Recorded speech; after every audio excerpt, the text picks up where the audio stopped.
반갑습니다. 많이 추워졌죠?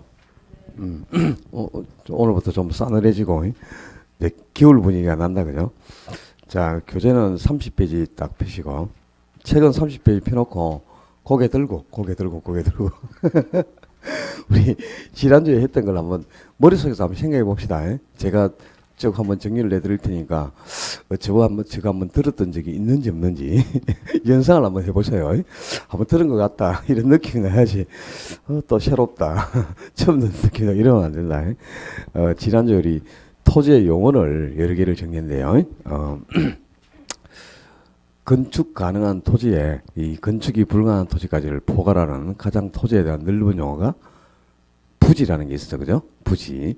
그 부지 중에 이제 주거지나 상업지, 공업지로 건축 가능한 토지를 택지라고 한다 그랬어요. 그 건축 가능한 택지 중에서도 지목이 대로 건축 가능한 주거지, 상업지만을 대라고 한다. 대 또는 대지라고 하는데 그 대지까지는 모르더라도 부지하고 택지 정도는 구분해 두는 게 좋습니다. 그리고 용도가 이제 변경 중에 있는 토지가 후보지하고 이행지 두 가지가 있었어요. 근데 후보지는 택지 지역, 농지 지역, 임지 지역, 그 지역 상호간의 용도가 변경 중에 있는 토지를 후보지라 그랬고, 이행지는 세분된 지역 내에서, 그러니까 택지 지역 내에서 용도가 변경 중이거나 또 농지 지역 내에서, 임지 지역 내에서 주거지, 상업지, 공업지 간에 또는 전답 가수원 간에 신탄임 용견인 간에 이렇게 용도가 변경 중에 있으면 이행지라 그랬습니다. 그리고 후보지나 이행지는 용도가 변경 중에 있을 때만 붙이는 용어예요. 다른 용도로 용도가 변경이 되면 변경된 용도가 결정이 되잖아요. 그러면 결정된 용도 지역을 불러주는 거지 후보지나 이행지라는 용어는 쓰지 않습니다. 그다음에 필지하고 획지가 상당히 중요한 용어인데 하나의 지붕이 붙는 토지로 등기 등록의 단위로 사용되는 용어가 필지, 그리고 가격 수준이 비슷한 일단의 토지를 획지, 가격이 똑같은 한 테두리를 획지라고 한다 그랬죠. 그리고 지상에 건축물이 없는 토지를 나지, 건축물이 있는 건축물의 바닥 토지를 건부지. 나지하고 건부지 중에는 통상적으로 뭐가 더 가치가 높다? 나지가 월등히 가치가 높습니다. 용도가 다양하게 이용될 수 있기 때문에. 그리고 법지하고 빈지, 이제 법으로는 소유할 수 있으나, 그러니까 소유권은 인정되지만 활용 실익이 전혀 없는 경사 부분에 있는 토지가 법지. 그리고 개인이 소유할 수는 없어요. 국유이기 때문에 국가 소유니까 개인이 소유할 수는 없지만 활용 실익이 매우 높은 경제적 가치가 높은 해변에 있는 토지를 빈지라고 한다 그랬어요. 그지? 그리고 도시 토지를 투기 목적으로 장기간 방치하고 집가 상승을 기대하고 방치하고 있는 토지가 공한지, 그리고 지력 향상을 목적으로 정상적으로 쉬게 하고 있는 토지를 휴한지, 한 필지 내에서 건물을 짓고 비우던 땅을 공지, 공지하고 공한지, 용어는 비슷하지만 그냥 의미가 완전히 다른 거예요. 구분을 해야 되지. 그리고 집안이 절도되어서 무너져 내려가지고 수면 아래로 잠기고 개인의 논밭이 하천으로 변한 토지를 포락지, 뭐 그 정도 용어들을 점검해 두면 토지 용어는 한 개 정도 득점할 수 있습니다. 그리고 토지의 특성, 아주 중요한 거 1편에서 가장 중요한 게 토지의 특성인데, 토지의 특성은 크게 자연적 특성과 인문적 특성으로 나누어요. 근데 우리 시험의 포인트는 자연적 특성을 점검하는 거예요. 자연적 특성 중에 토지는 물리적으로 볼 때 위치를 이동시킬 수 없고 고정되어 있다는 성격을 부동성, 그리고 토지는 어떤 경우에도 시간의 경과로 인해 마모되거나 소모되거나 훼손되지 않는다. 토지의 성질은 영원하다. 소모되지 않는 성격을 영속성. 그리고 토지는 어떤 경우에도 물리적으로는 양을 증가시킬 수가 없고 공급이 불가능하다. 생산이 불가능한 성격을 부정성. 부정성이 비생산성과 같은 표현이다. 이게 아주 중요한 거예요. 그런 걸 기억하는 게. 그리고 토지는 물리적으로는 동일한 토지가 있을 수가 없고 전부 다르다. 개별성 또는 전부 다르기 때문에 대체가 불가능하다. 그래서 개별성을 비대체성이라고 한다 그랬죠. 그죠? 그 비대체성이라는 용어가 개별성하고 같은 말이다. 이걸 기억해 둬야 나중에 개별성을 이해하는데 아주 큰 도움을 받을 수 있어요. 그리고 또 토지는 물리적으로 모든 토지와 연결되어 있고 주변 토지와 접해 있는 성격을 인접성이라 한다 그랬죠. 그죠? 거기까지는 이제 1편에서는 뭐 그다지 어려운 것도 없고 나중에 한 번 정도만 더 들으면 전부 득점을 할 수 있는 손쉬운 판트였어요. 자, 지난주 이제 마지막 시간에 수요 공급으로 해서 수요의 기본 개념을 정했습니다. 자, 책 보지 마. 빨리 덮어. 30페이지 펴놔, 빨리. 자, 지난주에 수요 그러면 세 가지가 떠올라야 된다 그랬어요. 첫째, 수요는 구입 의사와 구입 능력을 동시에 갖추고 있는 유효 수요여야 한다. 그러니까 반드시 이제 구입 의사도 있지만 구입 능력을 갖추고 있는 구매력이 있는 유효 수요여야 하는 거지. 구입 의사만 있고 구입 능력이 없는 잠재 수요는 그건 수요가 아니에요. 그래서 반드시 수요는 구입 의사 그리고 구입 능력, 이 구매력을 갖추고 있는 유효 수요여야 한다. 또 두 번째, 반드시 기간이 일정 기간이 명시되어야 측정이 가능한 무슨 개념? 유량 개념이다. 그러니까 물이 흘러간다. 흐름에 비해서 플로우라 그랬어요.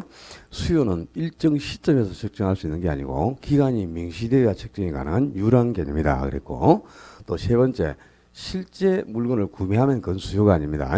구매하고자 의도하는 양. 그러니까 아직 물건을 구입하기 전 사전적 개념이다 그랬어요. 그래서 실제 물건을 구매하려면 그건 수요가 아니고 실제 구매한 양이 아니고 구매하고자 의도하는 양을 수요량이라고 하는 겁니다. 그래서 수요 그러면 이렇게 유량 개념, 유효 수요, 사전적 개념이다. 이게 스쳐가야 되겠고 수요의 법칙, 수요 법칙은 가격과 수요량의 관계를 의미하는데 가격이 상승하면 수요량이 어떻게 되고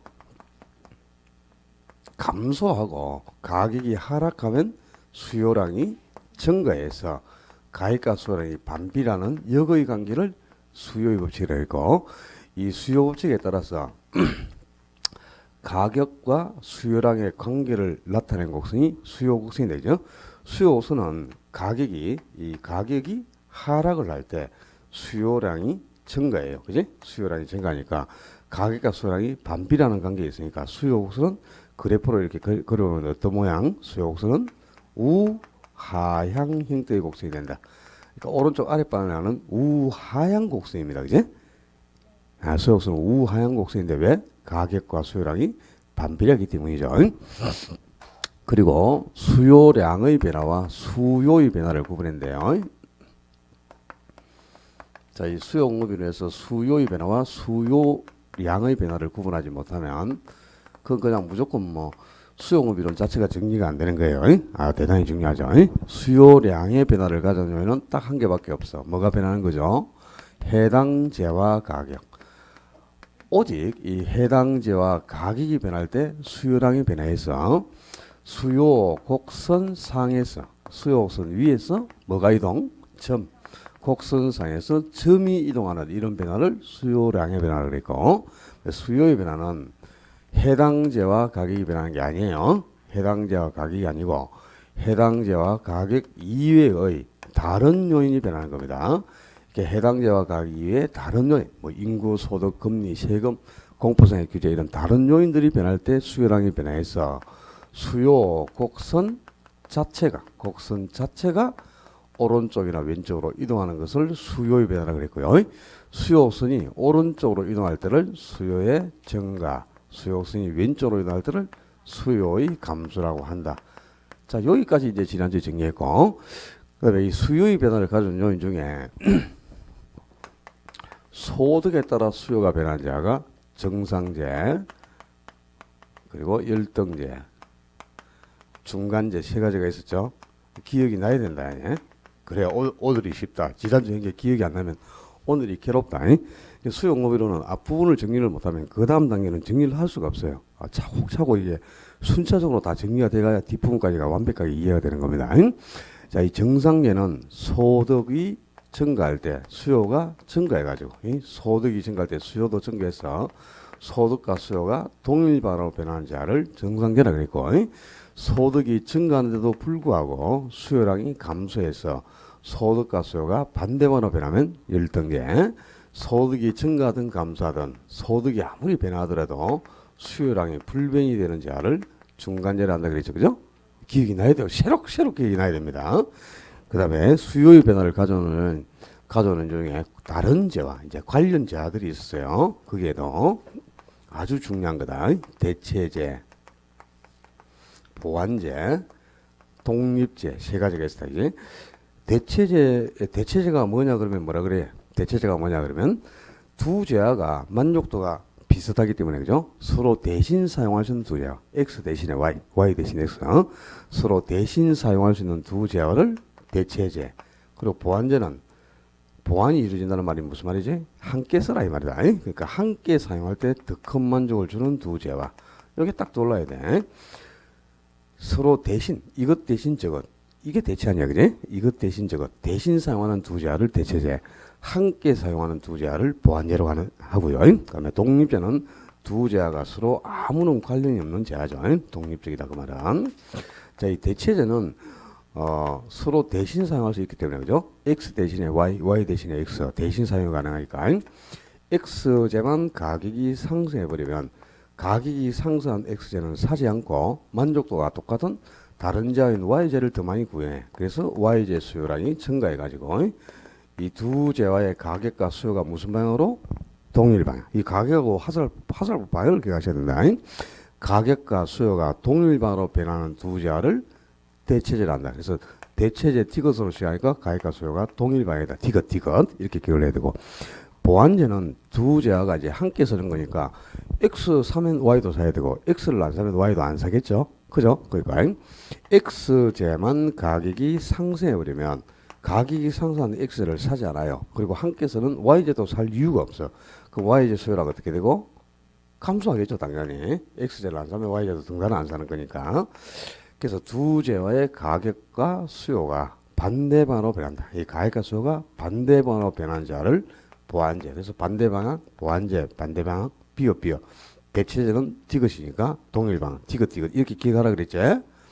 이 잊어버리는 순간 그냥 한 문제 이상을 틀리는 거예요. 이거 대체제와 보완제를 구분하지 못하면 가장 중요한 겁니다. 그 다음에 독립제는 x제하고 y제가 서로 아무 관련이 없는 제하기 때문에 x제의 가격이 아무리 변화하더라도 다른 제하인 y제 수요량은 전혀 변동이 없어요. y제 수요량이 변화가 없다. 그러면 x제하고 y제는 서로 아무런 관련이 없는 독립적인 제하다. 이런 뜻인데, 자, 여기까지가 어느 정도 머릿속에 좀 정리가 돼 있어야 오늘이 쉽다. 자, 이제 오늘 30페이지로 갔어요. 지난주에 이제 수요의 기본 개념을 이렇게 정리했죠. 그럼 오늘은 이제 공급이 나오는데, 공급도 수요하고 똑같단 말이야. 수요나 공급이 두 개가 똑같습니다. 그럼 자, 수요가, 유효 수요하고 유랑 개념이고 사전적 개념이다 그랬지, 그지? 그럼 공급도 역시 마찬가지라. 공급도 공급 능력을 갖춘 판매자가 일정 기간 동안에 재화나 서비스를 판매하고자 하는 욕구 이 말입니다. 그러니까 공급도 공급 능력을 갖추고 있어야 하니까 유효 공급이어야 한다 이 말이야. 그러니까 물건을 팔 의사만 있어서는 물건을 팔 수가 없고요. 물건을 판매할 의사와 공급 능력, 그러니까 물량을 가지고 있어야 되는 거지. 그래야 이제 물건을 팔 수 있기 때문에 이 물량을 가지고 팔고자 하는 공급 능력이 있는 공급을 유효 공급이라는 거야. 판매 의사만 있고 공급 능력이 없죠. 그런 이제 팔 수가 없는 거잖아요. 그건 공급이 아닙니다. 역시. 그러니까 수요든 공급이든 똑같이 유효 수요, 공급도 유효 공급이다 이 말이야. 공급 능력을 갖추고 있는 유효 공급이어야 되고, 공급도 일정 기간 동안에 팔고자 하는 욕구니까 일정 기간이면 당연히 저량이 아니고 뭐 유랑 개념이다 그 말이에요. 그리고 공급도 실제 판매한 양이 아니고 판매하고자 의도하는 양, 판매하고자 하는 욕구 이 말은 아직 안 팔았다는 뜻이다. 그러니까 공급도 실제 판매한 양이 아니고 팔고자 의도하는 양이니까 아직 팔기 전 사전적 개념이다 그 말이에요. 그러니까 수요나 공급은 이렇게 똑같습니다. 수요가 물건을 구매하고자 하는 거다. 그럼 공급은 판매하고자 하는 거예요. 그러니까 수요도 유랑 개념, 기간이 명시되어 측정이 가능한 유랑 개념이고, 공급도 역시 마찬가지고, 또 수요도 유효 수요여야 되고 공급도 유효 공급이어야 돼. 그리고 수요나 공급은 모두 팔기 전, 사기 전이야. 그러니까 사전적 개념이지. 수요도 실제 구매한 양이 아니고 공급도 실제 판매한 양을 의미하는 게 아닙니다.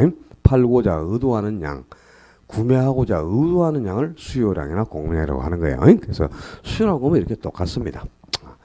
그리고 이제 수요가 가격과 수요량이 반비라는 관계를 우리가 수요의 법칙이라고 그랬지, 그지? 가격과 수요량이 반비라는 관계를 수요의 법칙이라고 했는데, 그럼 공급자들은, 자, 수요자들은, 물건을 구매하는 수요자들은 수요의 목적이 뭘까? 왜 물건을 살까? 만족감을 극대화시키기 위한 거예요. 그러니까 수요의 목적은 효용을 극대화시키는 게 목적입니다. 수요의 목적은. 근데 공급의 목적은 뭘까? 공급자들이 왜 물건을 팔고자 할까요? 남기기 위해서. 공급의 목적은 이윤을 극대화시키는 겁니다. 수요의 목적은 효용 극대화지만 공급의 목적은 이윤 극대화야. 근데 공급자들은 비쌀 때 팔아야 이윤이 많겠죠? 그죠? 쌀 때 팔아봐야 남는 게 없잖아. 그러니까 공급자들은 가격이 상승하면 더 많이 팔고자 하니까 당연히 공급량이 어떻게 될까요? 증가하겠고, 가격이 하락하면 안 팔고자 해. 그로 공급량이 감소해가지고 이 가격과 공급량이 비례합니다. 가격과 공급량이 비례해서 화살표가 동일방으로 움직이잖아요. 그죠? 이 가격과 공급량이 비례해서 정의 관계에 있다. 이걸 바로 공급 법칙이라는 거야. 그러니까 수요 법칙은 가격과 수요량이 반비례하는 역의 관계지만 공급 법칙은 가격과 공급량이 비례하는 정의 관계다. 이게 이제 중요 포인트겠죠. 그리고 공급 곡선이든 수요 곡선이든 곡선에서 세로축은 뭘 뜻한다 그랬죠? 가격을 의미한다 그랬고 가로축은 수요 곡선에서는 수요량, 공급 곡선에서는 공급량을 뜻하겠죠. 그죠? 수량을 의미하는 겁니다. 자, 예를 하나 들어서 볼펜이라는 상품을 한 개 예를 들어볼까? 근데 볼펜이라는 재화가 있는데 이 볼펜이 한 자루에 500원 할 때 공급자들은 100개를 팔고 있다고 가정해봐요. 그럼 가격과 공급량이 여기서 일치합니다. 그런데 볼펜 가격이 500원에서 1000원으로 상승한다. 더 많이 팔고 싶겠죠. 500원일 때는 100개를 팔고자 하다가 1000원으로 딱 상승하니까 150개까지 팔고자 해. 그 공급량이 이렇게 증가를 하니까 가격과 공급량이 여기서 일치를 했어. 자, 요 꼭지점을 연결하면 곡선이 하나 완성되는데, 그죠? 이 곡선이 공급 곡선이에요. 수요는 디맨드라고 하기 때문에 디맨드에 머리 글자를 따서 T로 표기를 했다. 수요 곡선은, 그죠? 공급은 서플라이라고 하기 때문에 서플라이에 머리 글자를 따서 S로 표기를 합니다. 자, 곡선이 T로 표기가 되어 있다. T로, D로 표기가 되어 있으면 지금 무슨 곡선을? 수요 곡선을. S로 표기가 되어 있으면 공급 곡선을 뜻하는데 이 공급 곡선도 그죠? 역시 수요 곡선하고 마찬가지로 어떤 재화의 가격과 공급량, 이 가격과 공급량의 관계를 연결한 곡선, 이게 공급 곡선입니다. 근데 가격이 상승하면 공급량이 증가하고 가격이 하락하면 공급량이 감소해서 가격과 공급량은 비례했잖아, 그지? 그래서 이 꼭지점을 연결하니까 곡선이 어떤 모양? 오른쪽 윗방향을 향하는 형태가 된다. 그래서 공급 곡선은 오른쪽 윗방향을 향하는 형태의 곡선, 우상향 형태의 곡선이다 그 말이야. 자, 아까 수요 곡선은 우하향하는 곡선이었어, 그죠? 수요 곡선은 가격과 수요량이 뭐하니까 반비례하기 때문에 우하향 형태의 곡선이 된다 그랬지, 그지? 근데 공급은 가격과 공급량이 비례하기 때문에 공급 곡선은 우상향 형태의 곡선이 됩니다. 그러니까 수요가 나오면 항상 이렇게 공급하고 같이 비교를 하셔야 되겠고, 그 다음에 수요에서 우리가 수요량의 변화와 수요의 변화를 구분했죠, 그제? 수요량의 변화와 수요의 변화를 구분했죠. 그럼 공급에서도 역시 공급량의 변화와 공급의 변화가 있겠지, 그죠? 오늘 이 야간만 오는 사람들이 왜 주간에 또 와가지고 참 큰일 났네. 야간에 오늘 누가 수업 듣노? 또 와, 오늘 야간에. 야간에 또 와야 돼. 안 그래도 야간 몇 명 되지도 않는데, 그죠? 많이 와야 10명이고, 적게 오면 6명이고, 막 이런데, 싸늘한데, 그죠? 한 3명이 주간으로 와버리면, 야간만 해서 주간으로 올리면 안 됩니다. 주간에서 야간으로 가는 건 괜찮은데, 야간에서 주간으로 오는 건 안 돼. 수영복 테스트도 거쳐야 되고 다 그래. 그냥 오면 안 돼. 사람이 없기 때문에. 그냥 오면 안 된다 해도. 자, 수요량의 변화와 공급량의 변화, 수요의 변화, 공급의 변화 똑같다 이렇게 보시면 됩니다. 그러니까 수요를 공급으로 단어만 한 개 바꾸면 두 개는 똑같습니다. 그러니까 공부할 게 없어. 수요만 딱 정리되면. 자, 봐. 수요량의 변화하고 공급량의 변화가 똑같아요. 그리고 수요의 변화와 공급의 변화가 똑같아. 그럼 결국 바뀐 게 뭐야? 수요가 공급으로 단어만 바뀌었잖아, 그죠? 수요를 공급으로 단어만 바꿔주면 두 개가 똑같다 이 말이야. 그러면 공급량의 변화는 수요량의 변화하고 똑같겠죠? 그죠? 단어만 바꾸면 되니까. 그러면 공급량의 변화는 해당재와 가격이 변할 때 공급량이 변화해서 공급 곡선 상에서 점이 이동하는 거예요. 오케이? 그러니까 이렇게 해당재와의 가격이 변할 때 공급량이 변했죠. 그랬더니 이 공급 곡선 상에서 여기 있던 점이 이렇게 이동을 하잖아, 지금. 그죠? 이게 무슨 변화? 공급량의 변화라고. 뭐 공급곡선에서 점이 이동했는데 수요량은 아니.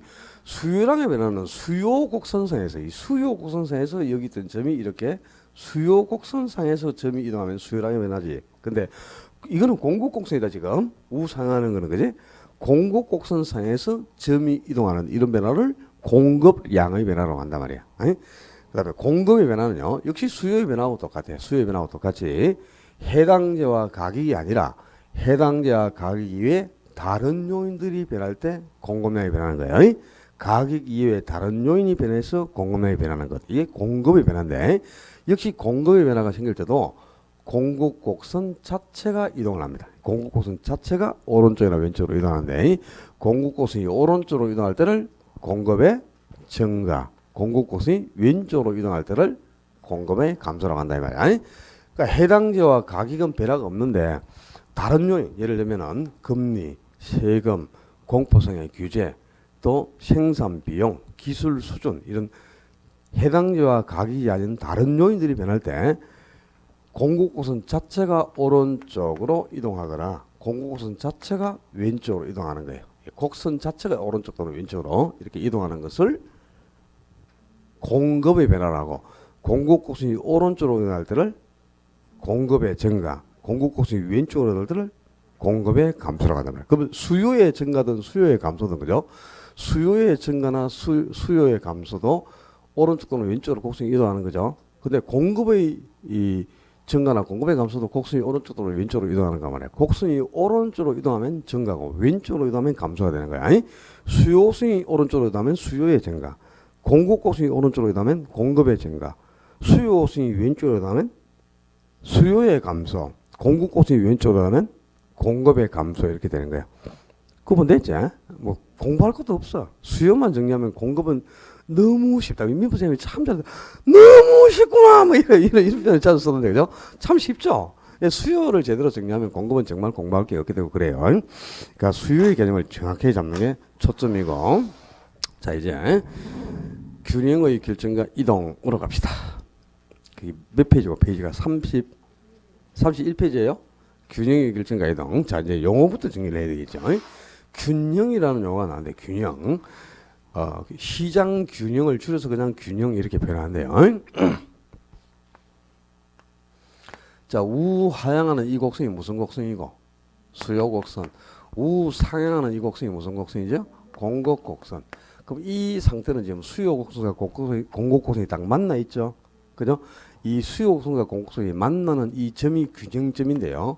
요 상태가 바로 시장 균형입니다. 그러니까 시장 균형, 줄여서 이제 균형이라는데, 자, 이 균형 상태에서는 이 지금 세로축이 가격이고, 이 가로축이 뭐야? 수량이죠, 그죠? 근데 이 균형 상태에서는 수요량도 요만큼이고, 공급량도 이만큼으로 수요량과 공급량이 동일합니다, 그지? 이 수요량과 공급량이 일치해 있는 요 상태를 시장 균형이란 말이에요. 그러니까 시장 균형은 수요량과 공급량이 똑같다. 수요량과 공급량이 같다. 그러니까 사고자 하는 양과 팔고자 하는 양이 똑같은 거예요. 소비자가 100개를 사고자 한다면 공급자도 100개를 팔고자 하는 겁니다. 그 물량이 부족한 것도 없고 남는 것도 없죠. 수요량과 공급량이 일치하여 과부족이 없는 상태. 그러니까 남는 것도 없고 모자란 것도 없다 이 말이야. 그러니까 부족한 것도 없고 남는 것도 없다. 그러면 자원이 가장 효율적으로 배분되어 있는 겁니다. 수요량과 공급량이 일치해서 자원이 효율적으로 배분된 상태를 시장 균형, 그리고 줄여서 균형이라 한다 이 말이야. 수요량과 공급량이 일치하는 것, 이게 균형이에요. 그리고 이 지금 가격, 요 세로축에 있는 가격은 균형 상태에서 발생한 가격이잖아요. 이 시장 균형 상태의 가격을 말 그대로 균형 상태의 가격, 균형 가격 또는 균형 임대료라고 합니다. 우리 부동산에서는 가격하고 임대료는 같은 표현이에요. 이 균형 상태의 가격을 균형 가격 또는 균형 임대료라고 하고, 요 수량은 지금 균형 상태의 수요량이면서도 균형 상태의 공급량이에요. 수요량과 공급량이 똑같은 상태니까 이제 수요량이나 공급량이 같죠 지금. 이 균형 상태의 수요 공급량을 말 그대로 균형 수요 공급량, 그래서 균형 수급량 또는 균형 거래량 또는 줄여서 그냥 균형량이라고도 합니다. 그러니까 균형이란 바로 균형은 수요량과 공급량이 일치해서 자원이 효율적으로 배분된 상태. 이런 상태를 균형이라고요.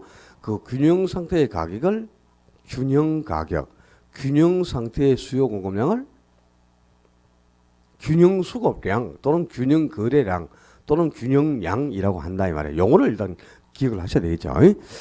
그 이제 이 균형이 수요량과 공급량이 일치하는 건데 이 수요량과 공급량이 불일치해 가지고 균형이 무너지는 경우도 있어요. 예를 들면은 수요량이 공급량보다 더 많다. 이럴 수도 있죠. 그럼 수요량이 공급보다 더 많으면 공급보다 수요량이 많다. 수요량이 공급을 초과하고 있죠. 이때를 이제 초과 수요라고 하는 겁니다. 초과 수요. 그리고 이제 반대로 수요량보다 공급량이 더 많을 수가 있어. 수요량보다 공급량이 더 크다. 그럼 공급량이 이제 수요량을 초과하니까 이때를 초과 공급이라 하는 거죠. 그럼 초과 수요가 발생했다는 말은 거지. 수요량이 공급량보다 더 많다. 이 말은 사고자 하는 양이 팔고자 하는 양보다 더 많아. 그 물량이 부족하다 남는다. 생각 잘해라 말이야. 수요량이 500개인데 공급량이 100개다. 공급량이 100개고 수요량이 500개다. 수요량이 훨씬 더 많죠. 400개나.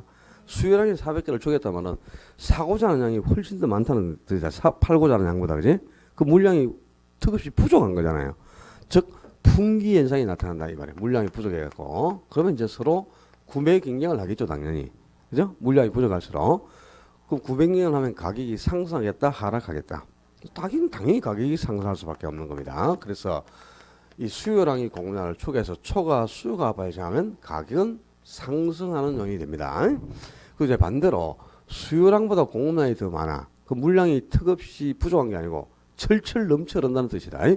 소비자들이 100개를 사고자 하는데 공급자가 500개를 팔고자 해. 그럼 400개가 남아도는 거죠. 물량이 넘쳐 흘러. 그러면 재고가 넘쳐난다 이 말하고 같은 거예요. 그지? 그러면 공급자가 이제 물량이 넘쳐나니까 판매 경쟁을 하겠죠. 공급자가 서로 팔기 위해서 경쟁을 합니다. 그러면 가격은 상승해서 하락해서 당연히 하락하는 요인이 되는 거죠. 그래서 이렇게 공급량이 수량을 초과해서 초과 공급이 발생하면 가격은 하락하는 요인이 됩니다. 자, 여기까지는 이제 이해가 됐지? 그 다음에 수요량과 공급량이 일치해서, 그죠? 수요량과 공급량이 일치해서 부족하지도 않고 남지도 않는 상태, 자원이 가장 효율적으로 배분되는 상태를 시장 균형이 나는다 그래서, 그지? 시장 균형. 수요랑 공급량이 일치해서 자원이 효율적으로 배분된 상태, 이 상태를 시장 균형이란다 그랬는데, 그럼 초과 수요나 초공급이 발생하면 수요량과 공급량이 불일치하죠. 그 물량이 부족하거나 물량이 남아도는 상태가 되니까 과부족이 발생했잖아요, 그죠? 그럼 자원이 효율적으로 배분되지 못하죠. 그제? 수요량과 공급량이 일치해서 자원이 효율적으로 배분된 상태를 뭐라 그러대? 시장 균형이라고 그랬어. 그럼 수요량과 공급량이 일치해서 자원이 효율적으로 배분되지 못한 상태는 뭐라 할까요? 시장 불균형. 그 학문이 그리 쉽지가 않다는 거다. 이거는 시장 불균형이라는 게 아니고 시장 실패라고 합니다. 시장 실패라고 하는데요. 용어를 기억해야 됩니다. 나중에 다음 주 마지막 시간 정도에 우리가 정책론 하지 싶은데 다음 주나 아니면 늦게는 그 다음 주고 빠르면 다음 주 둘째 시간이나 셋째 시간 가면 정책론에서 시장 실패라는 용어가 나오는데요. 대단히 중요한 용어입니다. 시장 실패는. 자, 이렇게 수요량하고 공급량이 불일치하여 자원이 효율적으로 배분되지 못한 상태. 시장이 자원 배분을 효율적으로 달성하지 못하는 거. 자원이 효율적으로 배분되지 못한 상태를 시장 불균형이 아니고 시장 실패라고 한다. 용어 한 개 알아둬야 돼요. 내가 또 다음 주 정책에 와서 시장 실패가 뭐예요? 이러는데 뭐 월배 시장이 망한 거예요. 이런 소리 하지 마. 자, 이제 오늘 우리가 공부해야 될 거는, 자, 용어부터 일단 기억해 놓고요. 오늘 공부할 거는 이제 균형의 이동이에요. 균형의 이동인데, 균형이 이동한다는 말은 뭐냐? 지금은 수요와 공급이 일치해서 균형점이 여기에서, 여기에 위치하고 있다, 그죠? 이게 균형 상태 아니야. 이게 균형점이죠, 지금 이 점이, 그죠? 균형 상태에서 수요랑 공급이 일치하는 이 균형점이 지금 요 위치에 있는데, 이 상태에서 수요가 증가하거나 수요가 감소한다. 또 공급이 증가하거나 공급이 감소하면 균형점이 이동을 해. 이쪽으로 이동할 수도 있고, 이렇게 이동할 수도 있고, 이렇게 이동할 수도 있고, 이렇게 이동할 수도 있고. 균형점이 이동을 하거든. 그럼 만약에 자, 공급이 감소해가지고 공급 곡선이 왼쪽으로 이동을 한 겁니다. 그러면 균형점이 여기서 이쪽으로 이동을 했어. 그러면 균형 가격은 요 수준에 있던 것이 요만큼 어떻게 돼서 상승을 하죠. 그죠? 그리고 균형 수급량은 요 수준에서 요만큼 여기서 요만큼 감소를 해요. 예? 그래서 균형이 이동을 하니까 균형 가격도 변화가 생기고 균형 수급량에도 변화가 생기잖아요. 그죠? 그 변화가 이제 어떻게 생기는가를 지금부터 정리를 해야 돼요. 정리를 하는데 자, 수요 공급 중 하나만 변하는 경우입니다. 하나만. 수요만 변하든지 공급이 변하든지 수요나 공급 중에 한 개만. 수요만 변할 수도 있고 공급만 변할 수도 있는데 그 책 봐봐야 모른다. 봐봐야. 그거 보지 말고 그냥 설명해 준 대로 쭉 적으면서 따라와요. 나중에 기본서를 보면 차관차 그림도 그려져 있고 돼 있는데 이거는 입문서다 보니까 원초적인 공부를 하는 사람에게 좀 쉽게 설명하려고 이 저자가 그렇게 쓰긴 썼는데 그죠? 여러분이 이해하기에는 그 사람 수업을 제대로 들으면 이해를 할 수 있어. 근데 그 사람 수업이 아니면 이해를 하기가 어렵게 돼 있어요. 그러니까 제가 설명하는 대로 따라오면 돼. 그 책을 보지 말고. 알았죠? 자, 이 수요나 공급 중 한 개만 변하는 경우인데 먼저 이제 수요만 증가하거나 또 수요만 감소하는 경우가 있고요. 그리고 세 번째는 이제 공급만 증가하거나 공급만 감소하는 경우가 있어. 그랬을 때 이제 수요나 공급 중 하나만 지금 변했다는 뜻이죠. 그죠? 그랬을 때 균형 가격과 균형 수급의 양, 이 균형 가격과 균형 양이 어떻게 변하느냐. 이걸 이제 한 개씩 정리를 해봐야 된다. 나중에 뭐 그 뒤에 보면 결론은 다 나와 있을 거예요. 자, 제가 여러분에게는 이제 설명을 드릴 때는 그래프를 그려야 여러분이 이해를 하기 쉬우니까 그래프를 그려드려. 저는 설명을 할 때. 여러분은 설명을 들을 때 그래프를 따라 그리잖아요. 그죠? 내년에도 가서 똑같이 그래프만 그리고 있어야 돼. 재수해야 돼. 그러니까 수요 공급에 대해서는 그래프를 그려가면서 문제를 푼다. 1분 안에 절대 문제를 풀 수가 없어요. 그러니까 저는 이해를 시키기 위해서 그래프를 그려드리지만 여러분은 그래프 없이 답을 찾아야 됩니다. 그래프를 그리지 않고. 그러니까 나중에 이제 결론은 내가 하라는 거. 요거는 기억을 해야 된다. 그것만 외우면 돼. 알았죠? 그러니까 구경만 해요. 보면 빨리 나. 들지 마 빨리. 따라하고 싶어서 미치겠지. 그지? 이런 거 절대 따라하지 마요. 그냥 책만 들어오지는 거야. 자, 이 지금 수요 공급이 전부 일치해가지고 균형이 다 달성돼 있죠. 요 상태가 지금 균형 상태다. 그죠? 다 균형이 지금 충족되어 있는 상태입니다. 그런데 요 상태에서 이제 수요라 공급에 변화가 생긴다. 그러면 균형점이 이동을 하고요.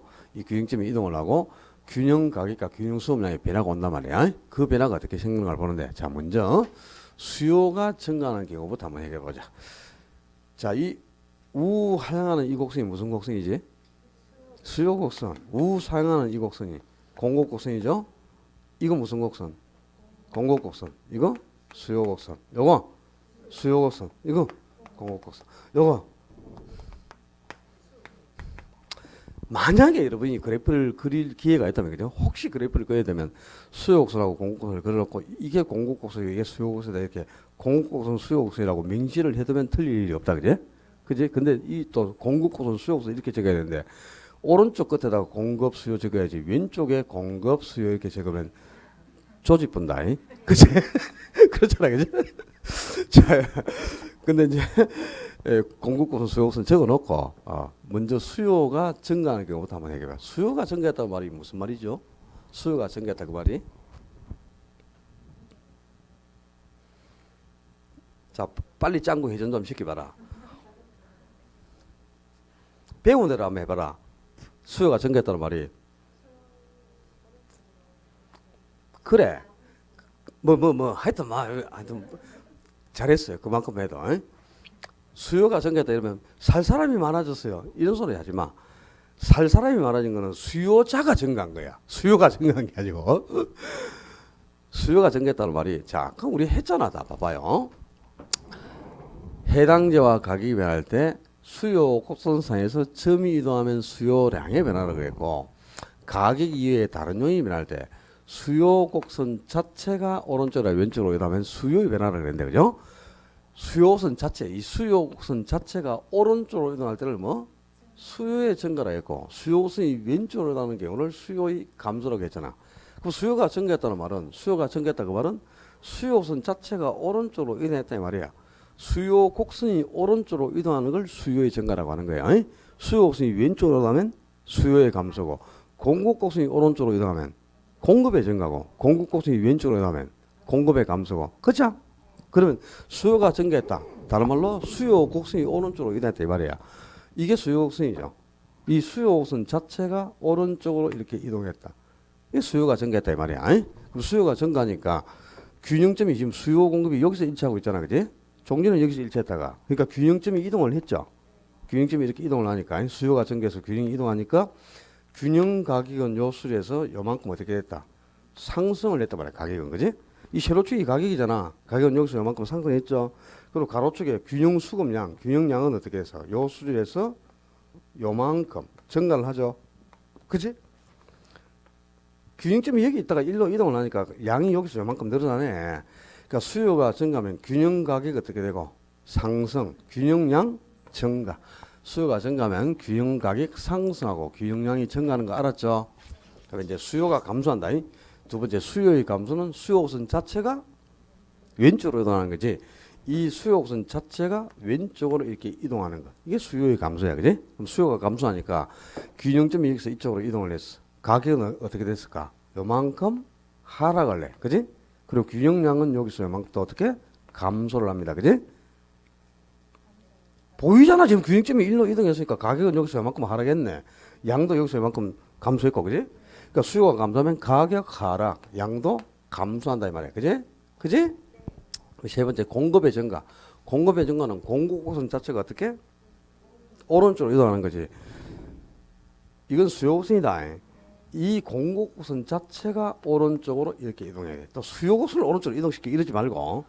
그러니까 그래프 그리면 안 된단 말이야. 잘못 그려놓으면 조집비니까. 그지? 그려놓고도 틀리는 거야, 그냥. 그러니까 공급이 증가하니까 이제 균형점이 이렇게 이동했어요. 그러면 가격은 요 수에서 요만큼 하락을 합니다.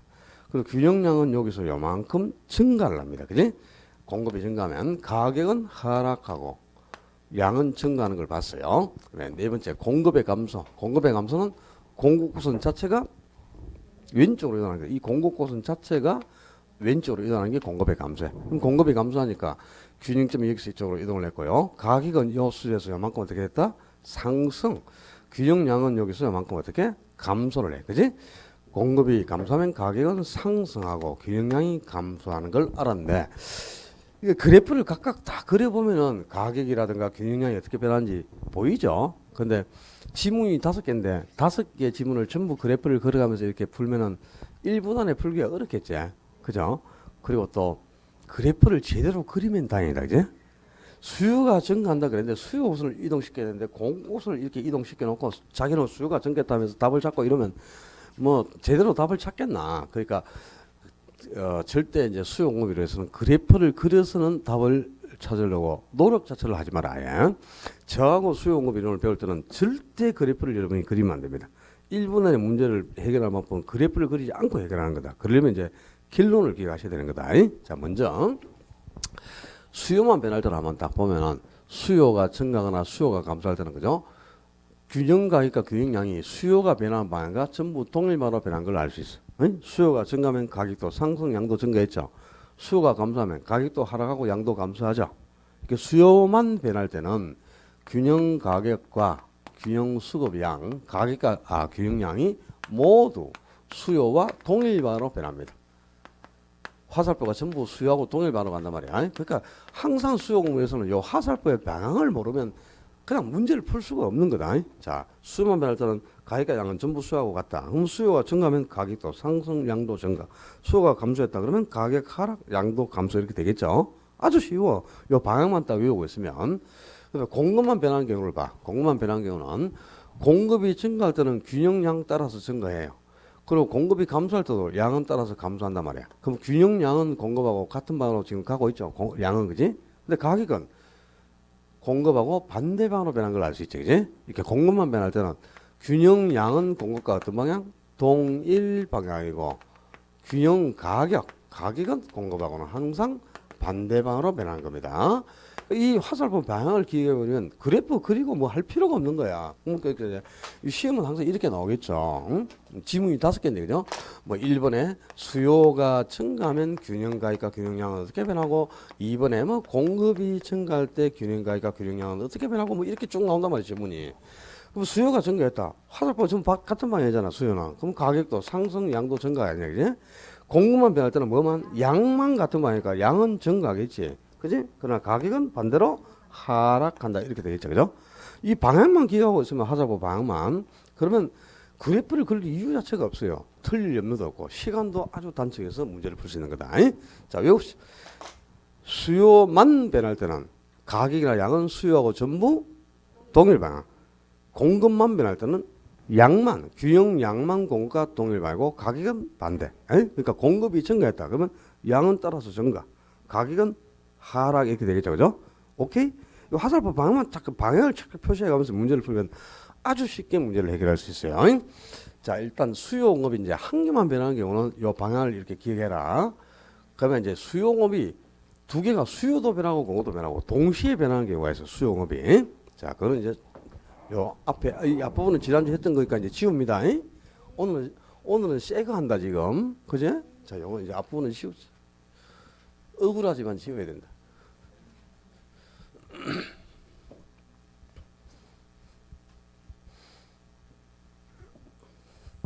수요와 공급이 동시에 변하는 경우, 수요공급이 동시에 변하는 경우는 아주 어렵습니다. 아주 어렵고요. 그래프를 그려서는 도저히 여러분들이 시간 안에 문제를 풀 수가 없고 해결을 할 수가 없다.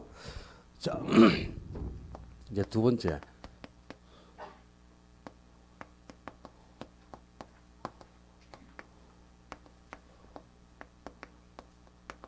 수요 공급이 동시에 변한 경우는 네 가지 경우가 있어요. 그 교재에 넘기면 36페이지인가 뭐 끝에 가면 다 도표 속에 정리도 돼 있고 그래. 근데 그걸 가지고 여러분이 이해를 못 한다니까. 그거 봐도 보지 말고 그냥 내가 설명하는 대로 따라오면 돼. 자, 첫째는 수요도 변하고 이제 공급도 변한 경우가 네 가지가 있네요. 수요가 증가하고 공급도 증가하는 경우가 있어. 첫 번째는. 두 번째는 수요가 감소하고 공급도 감소하는 경우가 있어요. 세 번째는 수요는 증가하는데 공급이 감소하는 경우가 있습니다. 그다음에 네 번째는 수요가 감소하는데 공급은 증가하는 경우가 있어요. 그러니까 네 가지 경우가 있단 말이에요. 수요 공급이 동시에 변한 경우는. 자, 이거는 그래프로는 도저히 해결을 못하니까 제가 알려드리는 공식으로만 해결하는데, 그죠? 오늘 다 안 가르쳐준다. 다 가르쳐주면 또 머리 지네. 또 다 가르쳐주면 1월달부터는 학원에 안 나와요. 그죠? 11월달에 다 가르쳐도 되겠나, 이제? 받아들이지 못하는데. 자, 1번하고 2번 경우는 지금 수요하고 공급의 방향이 화살표가 동일 방향으로 가고 있지. 수요 공급이 동일 방향으로 변하고 있습니다. 1, 2번은. 근데 3번, 4번은 수요하고 공급의 방향이 서로 반대 방향이죠, 그제? 화살표가, 그제? 수요 공급이 동일 방향으로 변하는 1번, 2번 경우는 양동이라는 걸 적용하는 거다. 3, 4번처럼 수요 공급의 방향이 반대일 때는 가수를 적용하는 거다. 이 양동 가수를 안다. 그러면 아주 쉽게 해결이 되고요. 5초 만에 답이 나옵니다. 5초 만에. 5초 만에 답이 나오는데 여러분이 그래프를 그려서 해결하려고 하죠. 그러면 요 1번 한 가지 경우, 요 한 개의 경우만 답을 찾기 위해서 아주 복잡한 그래프를 3개를 그려야 돼요. 그래야 되니까 그래프 그 1번 지문 요 하나 해결하는데 그래프 3개 그리다 보면 벌써 한 3분 가 3분. 지문 5개 해결하면 15분 갑니다. 15분. 왜 그러냐면 자, 내가 오늘 이 여러분 설명하는 게 아니라 이거는 1월 달에 가서 설명할 거니까 지금 그냥 듣기만 들어. 자, 요 1번 경우가 지금 수요가 증가하고 공급도 증가했죠. 그지? 근데 이 수요가 증가하고 공급이 증가하는 경우가 3가지 경우가 있어요. 첫째, 수요 증가, 공급 증가했어. 또 수요 증가, 공급 증가했어. 그리고 또 수요 증가, 공급 증가. 다 수요하고 공급이 다 증가했잖아. 그지? 근데 첫째는 수요 증가가 공급 증가보다 더 큰 경우가 있고요. 두 번째는 수요 증가보다 공급 증가가 더 큰 경우가 있어. 근데 세 번째는 수요 증가와 공급 증가가 같을 수가 있다 이 말이야. 그러니까 이걸 이제 그래프를 다 그려봐야 되는 거야. 그럼 자, 첫 번째 그래프 요 한 개만 한번 그려볼까? 지금 이제 맛보기로 보여주는 거야. 그래프를 그려서는 도저히 해결을 못한다는 걸 내가 보여주는 거야, 여러분에게. 이걸 그래프를 그려서 해결하려고 한다. 아예 그냥 그 길로 그냥 내년에 또 올 거라고 마음 먹고 있으면 돼. 지금 수요 공급 일체수 균형이 달성돼 있죠. 이 상태는 이제 수요 증가했단 말이야. 공급 증가했고, 그럼 수요가 증가했으면 수요 곡선이 오른쪽으로 이동하겠죠. 공급이 증가하면 공급 곡선이 오른쪽으로 이동하겠죠. 둘 다 곡선이 오른쪽으로 이동하는 거야. 근데 뭐가 더 커요? 수요 증가가 더 크지. 그 수요 증가가 수요는 많이 증가했고 공급은 적게 증가한다는 뜻이거든. 자, 수요가 증가하니까 수요 곡선이 오른쪽으로 이동하겠죠. 공급이 증가하니까 공급 곡선도 오른쪽으로 이동하겠죠. 근데 수요 증가가 더 크니까 수요는 많이 증가한 거야, 이만큼. 근데 공급도 증가했는데 공급은 조금 증가했다. 이만큼 증가한 거야. 공급이 증가한 것보다 수요 증가가 훨씬 더 크죠? 수요는 많이 증가했는데 공급은 적게 증가했지. 그러니까 자, 종전의 균형점이 여기 있다가 이쪽으로 균형점이 이동을 했어. 그럼 가격은 요 수준에서 요만큼 어떻게 했어? 상승을 했어. 왜? 양은 여기서 요만큼 증가를 했어. 그럼 첫 번째 경우는 그죠? 가격 상승, 양 증가해. 그지? 그 요것만 알면 안 되잖아. 요것도 있고 이것도 있잖아. 또 요것도 그려봐야 돼 또. 어? 또 한 이거 저 두 번째 거 이제 그려보자. 두 번째 거 그러면 역시 수요 공급이 일치했는데 이번에는 수요 증가보다 공급 증가가 더 크죠? 그럼 공급은 많이 증가한 거야. 공급은. 수요는 조금 증가했어. 그지? 그러니까 균형점이 여기 있어 이쪽으로 이동을 했어. 그러니까 가격은 요 수에서 요만큼 어떻게 됐냐? 하락. 양은 여기서 요만큼 증가를 했어. 그지? 그러면 두 번째는 가격 하락,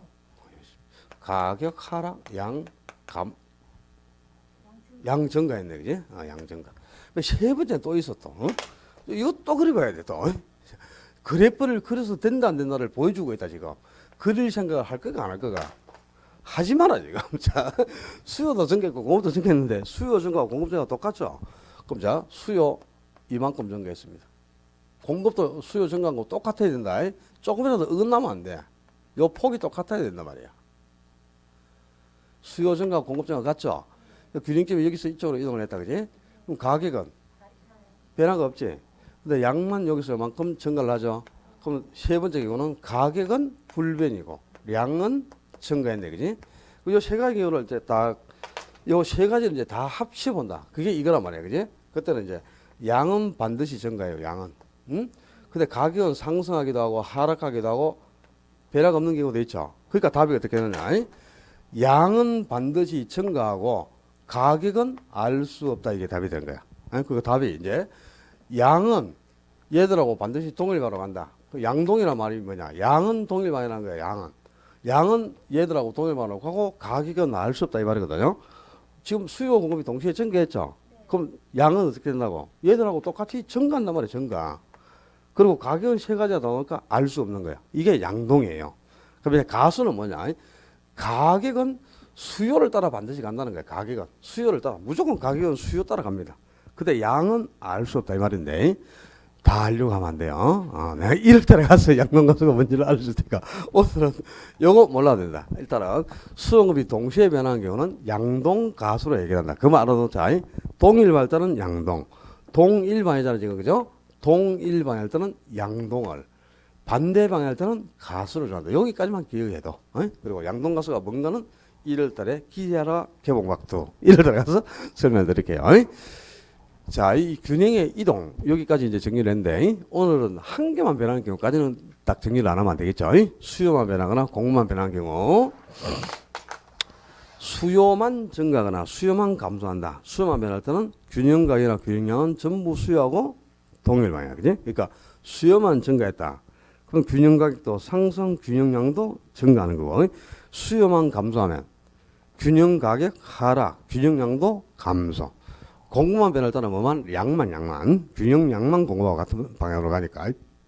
공급이 증가하면 균형량은 증가하고 가격은 하락한다. 이렇게 되겠지. 공급이 감소하면 균형량은 감소하고 양은 같은 방향이니까 항상 균형량은 감소하고 가격은 상승한다. 이렇게 되죠. 반대 방향이 그죠? 이렇게 수요 공급 중 한 개만 변하는 경우까지만 딱 접목해둬요. 두 개가 동시에 변할 때는 수요도 증가, 공급도 증가하거나 수요가 감소하고 공급도 감소해서 수요와 공급의 방향이 동일할 때는 양동을 정하고 수요와 공급의 방향이 반대다. 반대방으로 변할 때는 가수를 주로한다. 그까지만 딱 정리해두고 있어요. 오케이? 양동가수의 개념하고 내용은 1월달에 가서 정리하겠습니다. 탄력성이 몇 페이지고? 37페이지 수요와 공급의 탄력성부터는 조금 쉬었다 합시다. 수고했습니다.